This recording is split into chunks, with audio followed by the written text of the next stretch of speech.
Assalamualaikum warahmatullahi wabarakatuh. Pertemuan kali ini kita akan membahas tentang sistem operasi.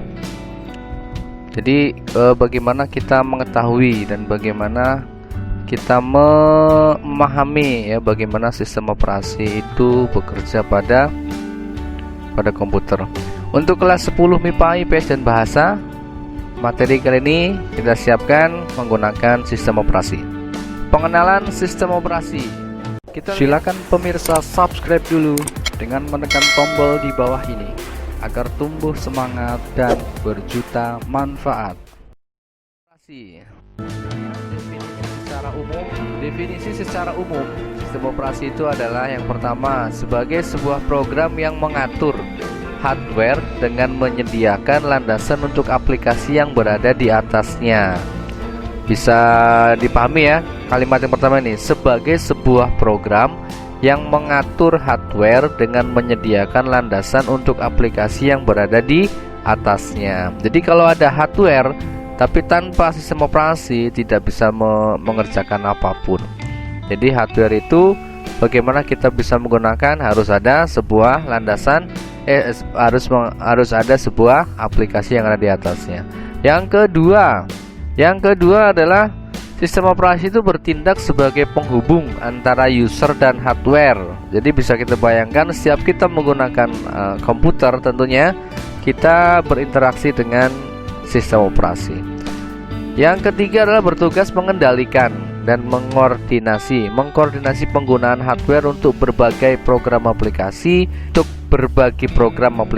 bagi bermacam-macam user. Ya, itu definisi secara umum sistem operasi yang ketiga. Sekarang kita lihat pengertian sistem operasi ditinjau dari 3 sudut pandang yang berbeda. Yang pertama adalah sudut pandang untuk pengguna. Kita lihat sudut pandang untuk pengguna adalah sistem operasi itu adalah sebuah alat untuk mempermudah penggunaan komputer. Ya, jadi kalau kita menggunakan komputer itu secara tidak langsung kita berinteraksi, kita melakukan komunikasi dengan sebuah sistem operasi. Yang kedua adalah sebaliknya, dalam lingkungan multi-user, sistem operasi dapat dipandang sebagai alat untuk memaksimalkan penggunaan sumber daya komputer. Ini komputer yang sifatnya multi-user ya. Jadi komputer dipakai oleh banyak orang, itu sistem operasi sangat mempengaruhi. Kemudian yang kedua, sudut pandang sistem. Sistem operasi adalah sebagai alat yang menempatkan sumber daya secara efisien. Yang pertama, yang kedua, sistem operasi merupakan manajer bagi sumber daya yang menangani konflik permintaan sumber daya secara efisien. Ya, jadi sistem operasi itu sebagai manajer yang membagi-bagi tugas. Siapa yang membutuhkan tenaga untuk membuka aplikasi ini, aplikasi itu gitu ya. Jadi sebagai manajer.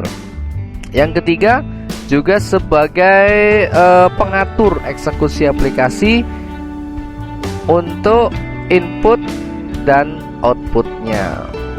Itu kemudian dari sudut pandang yang lain, sudut pandang tujuan, sistem operasi adalah sebagai alat untuk membuat komputer lebih nyaman digunakan oleh user ya. Kemudian sistem operasi itu juga menyelesaikan masalah, maksudnya menyediakan apa yang user inginkan. Itu dari sudut pandang tujuan. Kita lihat abstraksi komponen sistem komputer. Jadi yang kotak hardware merah ini kita ibaratkan adalah sebagai satu unit komputer. Nah, satu unit komputer itu berisi dari hardware. Dia tidak bisa diapa-apakan, dia tidak bisa digunakan sebelum ada sistem operasi di atasnya.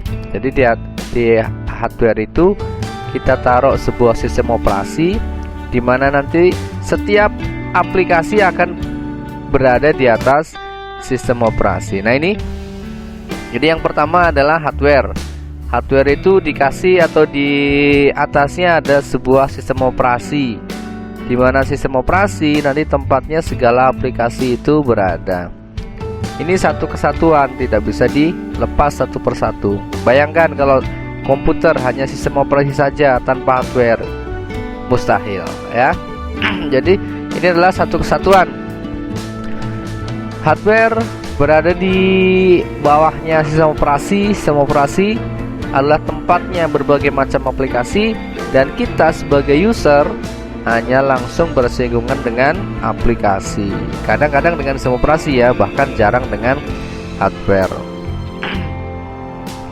Ini abstraksi komponen sistem pada komputer. Kemudian selanjutnya adalah komponen sistem komputer. Saya tidak perlu detailkan ini karena kalian sudah paham. Yang pertama ada software, ada hardware, ada user. User itu pengguna. Jadi setelah ada hardware, kemudian kita buat software, kita pasang software, kemudian baru bisa dipakai oleh user. Kemudian layanan sistem operasi itu untuk pembuatan program yang pertama ya. Yang kedua untuk eksekusi program. Kemudian yang ketiga untuk operasi input output. Yang keempat itu untuk manipulasi sistem berkas. Yang kelima sebagai media komunikasi. Kemudian yang keenam sebagai media deteksi kesalahan atau error. Proses booting adalah kegiatan pelaksanaan awal startup ya. Jadi kalau kalian menyalakan komputer, setelah selesai menekan tombol komputer itu sama saja kita sudah memberikan proses booting kepada komputer. Caranya bagaimana proses booting? Kalian sudah paham bagaimana memberikan proses booting kepada komputer ya. Bahasa kitanya adalah menyalakan komputer. Nah, ini jenis-jenis dari sistem operasi. Nah, untuk jenis-jenis ini silahkan kalian searching di Google ya, di literasi yang lain. Silahkan mencari jenis-jenis sistem operasi yang kalian ketahui, kemudian rangkum yang padat dan singkat saja di kolom komentar ya. Misalkan jenis-jenis sistem operasi yang pertama adalah Windows itu seperti apa, kemudian dirangkum ya, padat dan singkat saja, nggak usah banyak-banyak. Yang penting kalian membaca literasi yang lain. Itu ya kurang lebihnya pertemuan pada kali ini kita bahas itu. Silakan tulis di kolom komentar bila ada pertanyaan atau kita diskusikan. Lebih lanjutnya kita menuju ke Google Class untuk mendiskusikan hal yang lain yang berkaitan dengan sistem operasi. Gitu ya, cukup. Silakan kalian mengerjakan yang pertama tadi, menuliskan jenis-jenis sistem operasi. Kalian rangkum padat dan singkat saja, nggak usah banyak-banyak. Kemudian tuliskan di kolom komentar.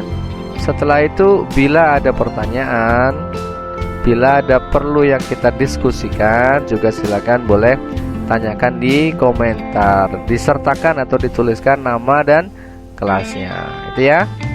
Cukup sekian dari saya. Assalamualaikum warahmatullahi wabarakatuh.